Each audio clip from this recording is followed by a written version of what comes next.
I am recording. So we're going to talk about first the DSM-4. It's on a what they call multi-axial system. And I'm going to tell you what each of the axes are.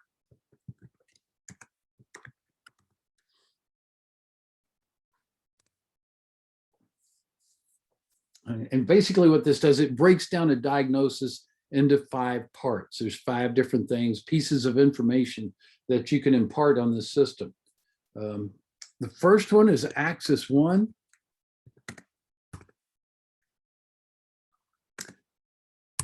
Axis 1 is most of the mental health diagnoses available to us. This is where you're going to find schizophrenia, you'll find depression, you'll find bipolar, you'll find all these most of the things that we talk about. In most cases, what we're looking at are things we can really treat, and it's the majority of the mental health classifications. However, we get to axis 2, and axis 2 is we've got 2 kinds of mental health disorders that we don't consider to be treatable necessarily. This is where you get what we used to call, Lord help me, I can't remember the exact new term we're using. This is the new one. It's in DSM-5 and I keep ignoring it. But what we used to call mental retardation, they have a new intellectual delay or whatever, it's something like that. But that was one on here because we really can't fix that. And the other one are personality disorders, things like being a psychopath. Okay, we're going to talk more detail about all the personality disorders at the end of this chapter. I won't get to them today, but they're pretty interesting, and those are the only 2 things that go on axis 2: the mental retardation and the personality disorders. Okay, so axis 1 is everything else for mental health, and then axis 2 is just those 2 things. Okay, those are good test questions. Another bonus for coming today. Okay, then we have axis 3.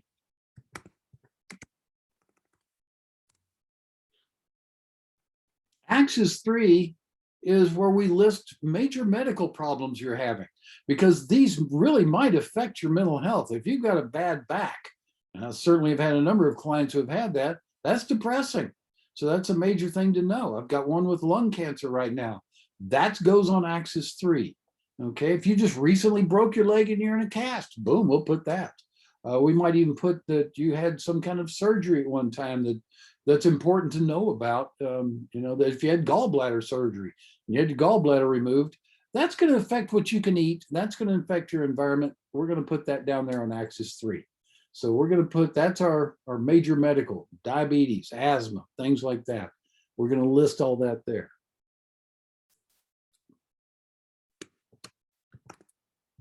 Axis IV. This is the catheter axis. No, not really, I'm kidding. But this involves your environmental stressors.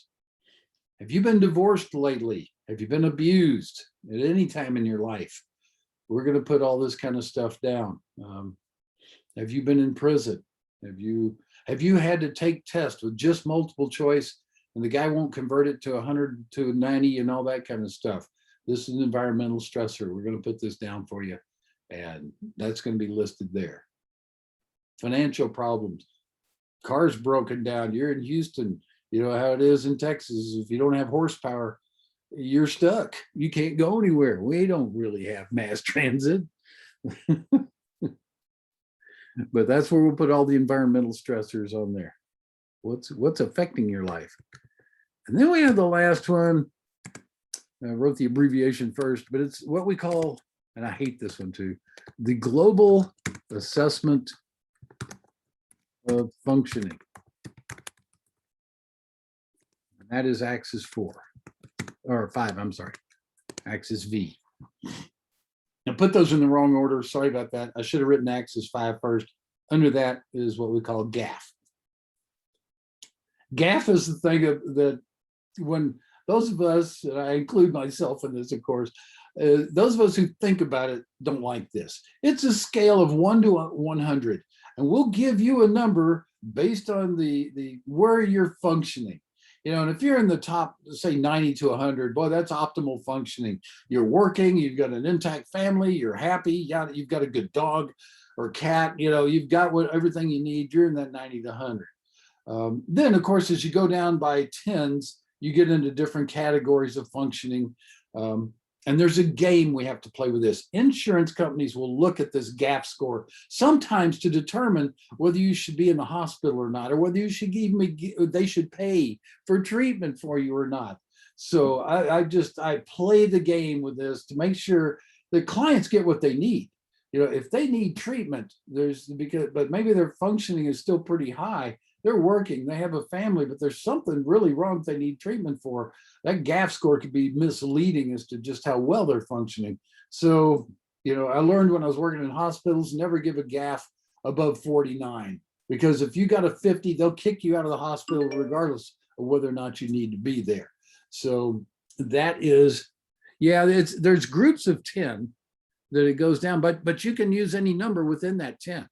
You could use a 51 or a 59 within that group that's in the 50s. I didn't bring my DSM-4 out to go through each one of the things, because I could, but we wouldn't get very far in the chapter today if I did. So, but going down by 10 puts you in a different category? Yeah, pretty much. It's like, if you're in that lowest 10, you're almost dead. You're barely functioning. I remember visiting the state school in Mahia when I was an undergraduate, and they had, this was at that time one of the state schools for the severely mentally retarded, and they had a section in there that was just so low functioning that it really was depressing to see. People that were their physical functioning matched their mental functioning, and their IQ was very, very low. There was just so little that they could actually do in life. And that would be people in that bottom 10. You really, really it's almost bare existence at that point in time. So, but we have to be careful with that game that the insurance company plays with this. And it's also one of the things that's a big criticism of my field is that there's too many labels within any one of the DSMs that we've been through. They can literally diagnose anybody and everybody.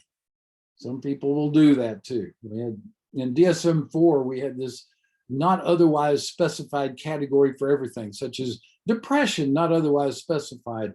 It's like if you're bummed out, but we can't fit you neatly into any one of our little diagnostic categories, we could come up with that. Depression, not otherwise specified, NOS for short. And we always made jokes about what we could do with that. That person's a jerk, NOS, so along with other labels. But the thing about labels is that, again, I've talked about this before, that we can tend to become in fact, I mentioned just recently that there's a self-fulfilling prophecy to that. If enough people tell you you're depressed, maybe that'll make you more depressed because you just really believe it. And so I like to be cautious about this. Again, this whole diagnostic system is based on that biological medical model that we talked about the other day. That says that basically this is what doctors do. They diagnose. And this diagnosis, it can be very helpful because it allows for, okay, we know you're depressed, we'll use these treatment models. These are the ones we'll try with you. And now we need to know more about you than just a diagnosis. But that's the thing about the labeling that happens. Did I mention earlier in the term about the empty hollow thud study? Would have been maybe the first day or two. Does anybody remember that? No. Good, because this is a good time to bring it up now. I'm glad it's the first time. This was a very famous study done in, I believe it was the 60s, maybe early 70s, somewhere in that time frame, where this California professor, I want to say he was at Stanford or Cal Berkeley, he sent, I think it was 7 or 8 or 9 graduate students out to different mental hospitals in the Northern California region. And what they did was each of them went in saying that they were hearing voices that said empty, hollow, and thud. And that was the only symptom they reported, but they were all admitted to these hospitals. And the fastest one of them got out was 1 week. One of them was in almost 2 months. But here's the funny thing, as soon as they were admitted, they stopped reporting having symptoms. They were just now in the hospital, being themselves, acting normal. And within 7 days, one of them got out. But the average stay was about a month. And then, once they had gone through this whole thing, there was some investigations done, like what was written down in their records. And what they found is that, having been diagnosed as schizophrenic, that the staff there tended to look at them in that manner. They had on these rose-colored glasses that filtered what they were perceiving because of these labels. There was one report I remember specifically where this one lady was just bored. Mental hospitals are boring. There just isn't that much to do in them. I've worked in them, I've seen them, and it's just, there's not a lot of recreation that goes on. And this one lady was bored, and so she just kind of started walking up and down the halls. The nurses on duty that particular evening wrote in her chart that she had psychomotor agitation. Instead of asking her, what's up? So, I'm bored, I'm just looking for some exercise, So we tend to look at people based on what we label them. Now, here's the interesting follow-up to this. The professor wrote this up, talking about the danger of labeling and all this, and got it published in a scientific journal. And as you might imagine, the hospitals were not happy about this. And one of the hospital directors was so upset that he challenged this professor to try and do it again, that he would not be able to get one of his students in through his admissions.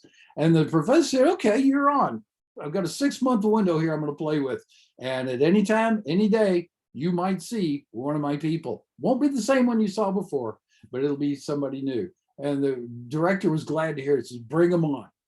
All right. The next 6 months, their hospital admissions went down by 1/3, and the professor did not send another student to be admitted. And so he got to write that one up too.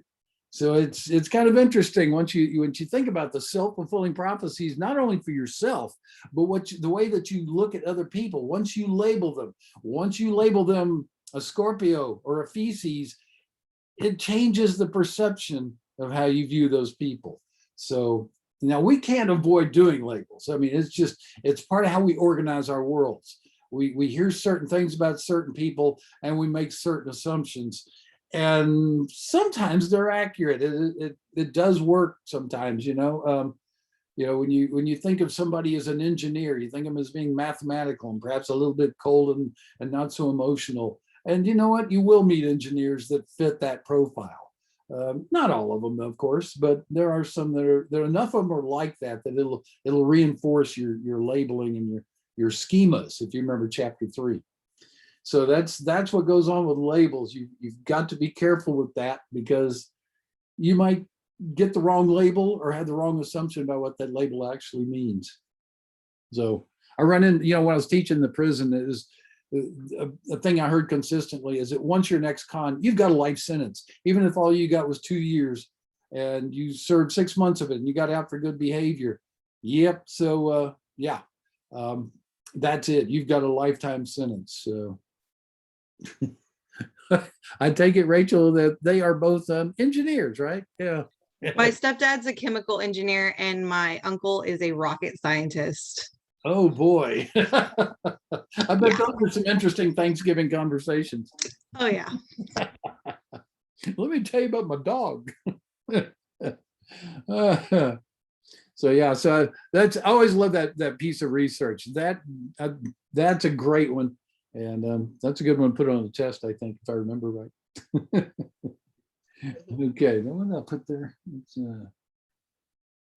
So anyway, that's a good start for this. Zoe, do you have a question? Yes, I have a question. Sure. So was Axis 4 environmental stressors? Yes. And That's then what was Axis 5? Axis 5 was that global assessment of functioning, the GAF, what we always call the GAF score. It's like after I've done 1 through 4, and a lot of times, you may just have something on Axis 1. You know, they may be in good health, they live in a stable environment, you know, not a bad history, but they became schizophrenic. You know, they have bad genes and boom, they had an onset. And so you'll get to axis 5 and you got to throw a number at them. That one number is supposed to, it's like a grade of your life with your diagnosis is a big consideration. Yeah, I don't like that. A lot of people don't like that. It's just, ugh. And the insurance companies use it. I don't appreciate them trying to cut people off from needed services. It's a constant battle I've fought all my career. I won't talk good about insurance companies, not in this class. All right, who's ready for some actual disorders? Let's tell me. I want some. You know, give me. So we're going to start off where if you were taking a whole course in abnormal psychology, that would have been what the material we just covered would have led to the first test, because of course we'd have gone into more detail about it. This will be the second section of that abnormal course, and it all starts. They all that I've ever seen start with anxiety disorders. If that doesn't make you nervous, that's good. You probably don't have an anxiety disorder. Now I'm going to abbreviate disorders like we do in the biz. You may wind up doing it in your own biz. You know, when you talk about any kind of disorder, you'll call it D/O. So anxiety disorder. In fact, I probably should have mentioned in the first class when I tell you about handwriting notes, learn to shorthand stuff, not the formal shorthand, but use lots of abbreviations that you'll understand when you go back. It'll save you time. You can write more down. All right. Now, the first one we're going to talk about is the first one you run into in any DSM. It's what we call generalized anxiety disorder.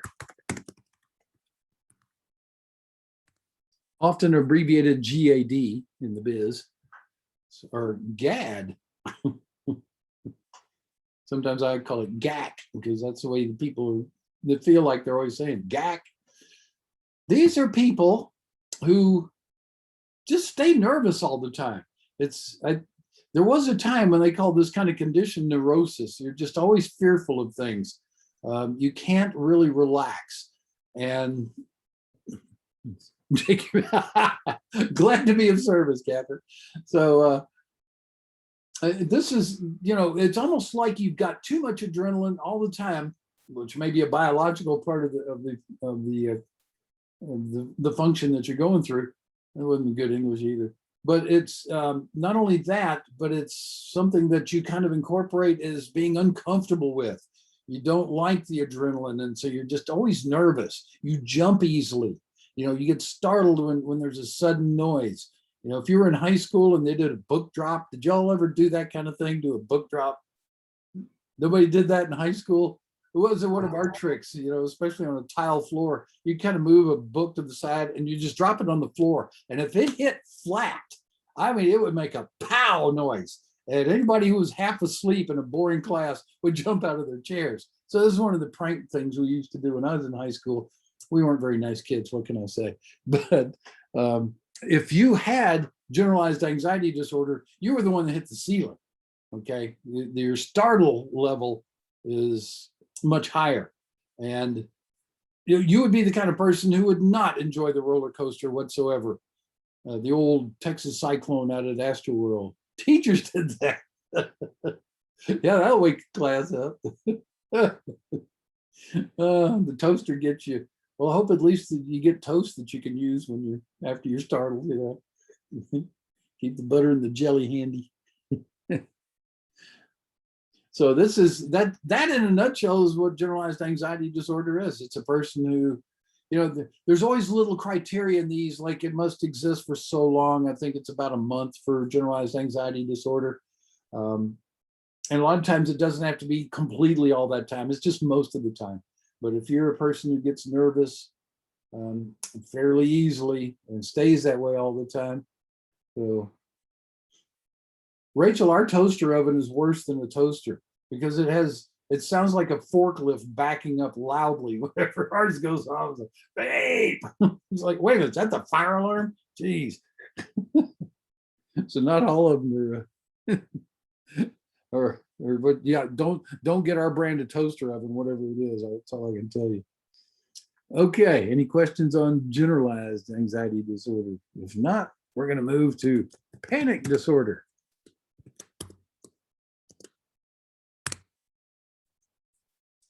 Now, panic disorder is a condition that involves panic attacks. A panic attack is a very, very intense feeling of panic, just like the term implies. And what happens to you, there's physiological changes in you. If you have a panic attack, your heart is going to start beating really hard, really fast. In fact, one of the main criteria for this is that you feel like you're having a heart attack or you're dying. You truly will feel like that. And you'll have other symptoms such as you'll start sweating, your hands will get all clammy and everything. You'll have hot flashes. You'll start sweating really bad. I mean, it is a true feeling of panic.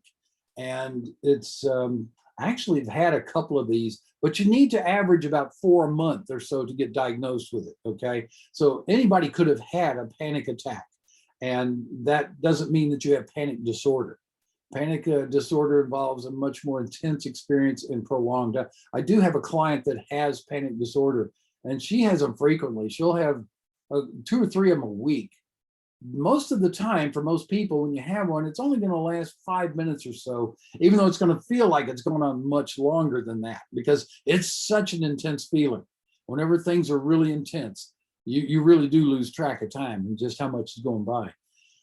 So this is very, very intense panic is what it amounts to. And again, this is a good time to remind you, because I knew I was going to have to do it more than once. Yes, Zoe, we're talking all about anxiety disorders, and we will be for probably the rest of today. So, but is that it is possible for you to have any of these things and not be diagnosed with it clinically. You could have had a panic attack in your life, and it would not be panic disorder. It'd just be an unpleasant experience, which would kind of give you insight on what a panic disorder might look like if it happened all the time. You know, everybody gets bummed out every now and then. Doesn't mean that you'll qualify for major depression. So, and I'm going to emphasize that repeatedly throughout this, because there's a condition known as medical students condition, and it happens in psychology too. I mean, I can tell you, psych majors, I know people who were psych majors who got out of psychology as a major after taking abnormal psychology because they scared themselves too much looking at this stuff. So it's like, well, yeah, if that's too scary for you, you probably shouldn't be in this field. So, okay, now the thing about panic disorder is when we diagnose it, we have 2 subcategories, and it's pretty important to know which one a person would fall into. And it is called with or without agoraphobia. I'm going to tell you what that is. It's a very specific type of phobia, if I could spell it right. There it is. Agoraphobia is fear of, it's a social fear. It's mostly you're scared to go outside. You might even be scared to leave your room. And what it's tied with panic disorder is some people with a panic disorder get terrified of leaving the home because they're terrified they'll have a panic disorder out in public. So they don't want to leave the house. Now, other people with panic disorder, they'll leave the house. They're okay with that. Until I started making house calls, I think I only dealt with one person who was the panic that had agoraphobia. And she was brought in by her husband every day to a partial hospital program I was working at. And it was the kind of thing where, you know, he was a good guy, and she agreed that she needed to go. And he almost had to pull her out to the truck every day. I mean, she was resistant. It wasn't him beating her or anything like that. She never came in beat up or anything like that. I never had a suspicion of that. But she said, he has to make me come. When she got there, she would be okay. But leaving the house is a terrifying thing to her. I even found out that she had painted her bedroom black and had a 10-watt bulb. Somehow she found a 10-watt bulb was all the light she kept in her bedroom. Really, yeah, it's like, wow. I remember one of the more satisfying moments I ever had as a therapist was I got her, she did it on her own during lunch, which was made it even cooler, because I would talk to her about, you know, she'd say, I can't go outside. And I said, I'm going to challenge that. Can you stand up? Yeah. Can you walk? Yeah. Can you open a door? You know, she knew where I was going by this time. And I said, then the truth is that you're telling yourself you can't, but the truth is you can, you just won't. And that's a big difference. And then one day during lunch, she actually walked out, she didn't think I was looking, but I saw it. She walked out the front door and walked across our parking lot out to where the dumpster was and stood there and looked around for a little bit and then slowly walked back. Now, by this time, when she's walking back, I made sure I was in the door and grinning at her to kind of reinforce the behavior, if you would. So, but she was able to do that. It was like, wow, I saw progress. I don't always see progress. So that is what you're looking at with agoraphobia. I'm going to talk more about phobias. In fact, that'll be the next thing I talk about. So that is what you look at when you're diagnosing panic disorder. Do you have agoraphobia or do you not have it? Because that's going to have a lot to do with what the treatment will be.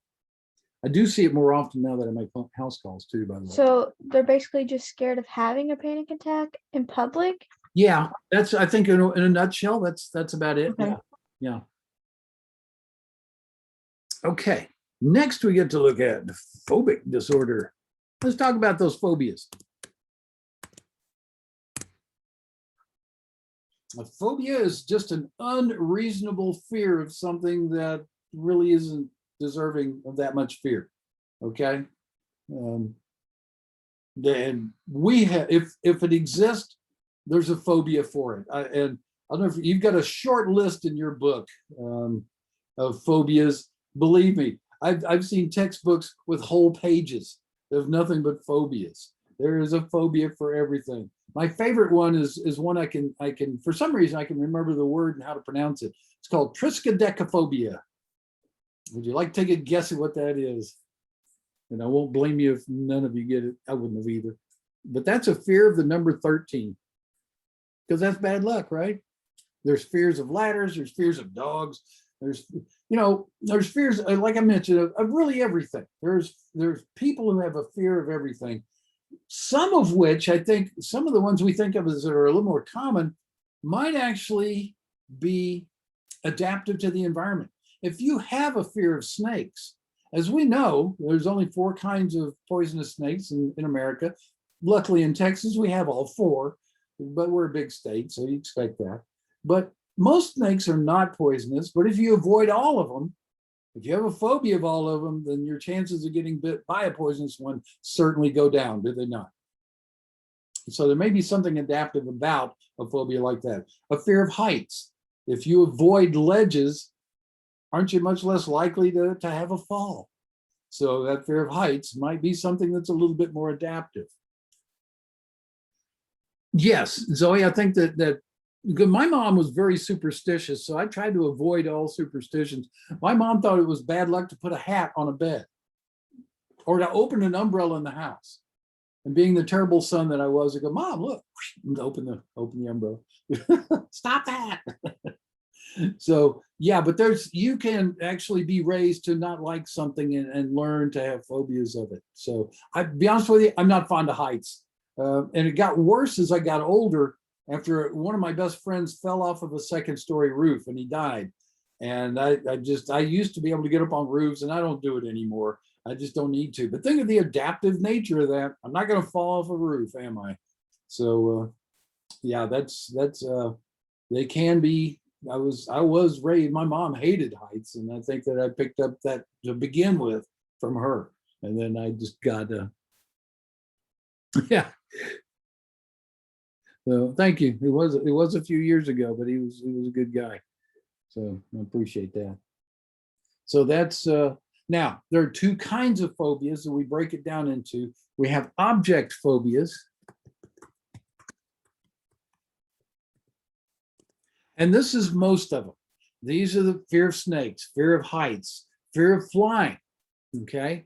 And that's the funny thing. I don't have any problem with flying. If I'm sitting in an airplane, it doesn't bother me to look out the window and be that high up, thinking, but who flattened out the Rocky Mountains? They're just little bitty things now.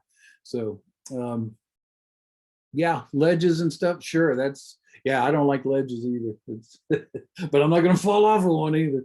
So that keeps me away from there. But these object phobias are all of those things. And then we have social phobias.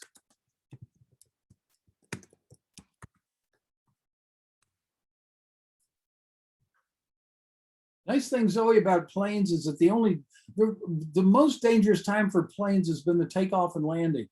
that it's incredibly rare for anything to happen once they're in the air. You do hear about it, but when you do hear about one of those that one time a year, you have to remember the millions of flights that went off without a hitch. It's much safer than driving in Houston traffic, much safer than Houston traffic. So, but the social phobias, this is a different nut, especially in terms of treatment.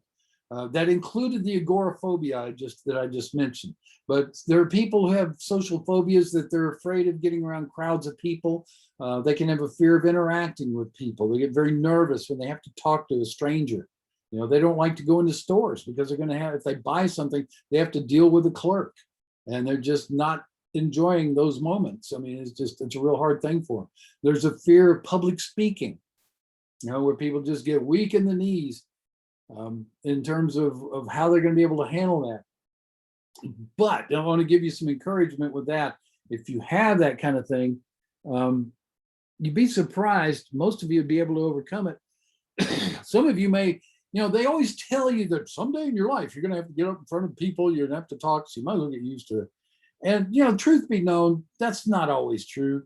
Not everybody's going to get in front of a group and do what I'm doing right now. And I get a little catch in my throat. Got to get a drink here. But I do know that sometimes some of you people are going to wind up in positions where you do have to do that.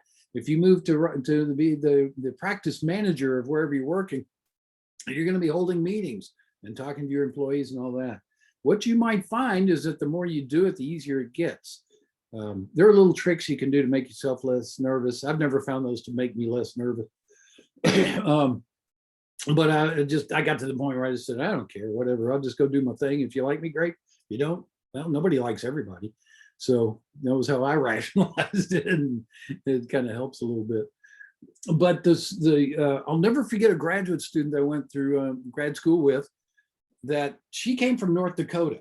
North Dakota just doesn't have that many people. She came down here to Texas, where they have a lot more. And even though we're not a big school at Sam Houston, especially, you know, in the grad department of psychology, we all had to give a presentation in the first class we took the first semester. And when she got up there, I was in the front row and I could barely hear her. Oh my gosh. I mean, she was so soft-spoken and just so obviously nervous. And, you know, I just was feeling so sorry for her. I was almost embarrassed for her, you know, well, not almost, I was embarrassed for her because she was just so obviously not happy to be there. Now, fast forward about 2 more semesters, and during that time, she got a job like I did as a teaching assistant. That's where I first taught intro psych, as a matter of fact, and led into being able to teach most of my career. And she got that same job. So now she's teaching intro psych, but I didn't hear her publicly speak until a class after she put in a whole semester of teaching intro psych. And we had some big classes. We'd have classes of 100 people in there.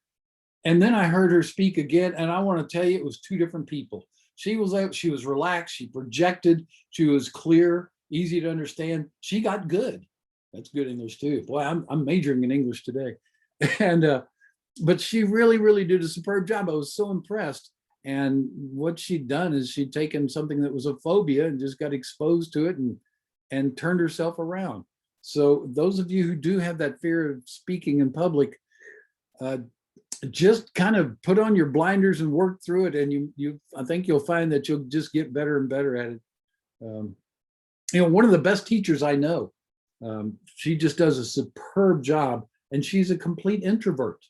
She really doesn't like to go to anything with crowds at all. If she does, she wants to sit in an end seat. She hates small talk, you know, forget talking the weather unless there's a freeze or some snow coming, but you know, it's just humidity is not worth talking about. Okay, it's just not going to cut it with her. But you put her up in front of people after she's been teaching for a while, she's good. I mean, really good. So again, that kind of social phobia, it's a tough one for us to do in therapy, but I think sometimes just getting exposed and doing it, getting out there and getting real experience doing that kind of thing will change your ability in order to be able to do it. Okay. So that's the 2 different phobias that we work with. All right. Let me see. We only got 3 minutes left and I need more than 3 minutes to hit the next thing, which is obsessive compulsive disorder. That's always a fun one too. As you can tell, I like talking about this stuff, so I need a little more time. That's why we're not having the test till Thursday, because I need some time to go over this stuff. Any questions on what we've gone over so far? Are you glad you came to class today to get your point? And it was worth it for some fun stuff to talk about. So, you know what? I'm so impressed so many people showed up today. It's from the tip of the cap. I like that. So anyway, y'all have a good weekend. Stay safe and maybe even have a little fun while you're at it. So relax. Have a good weekend, Have a Mr. nice- Fahey. You as well. Y'all Have a good take care. weekend. Y'all too. Appreciate it. Bye, Mr. Yeah. Fahey. See you Monday. Have a happy Easter. Thanks. You too.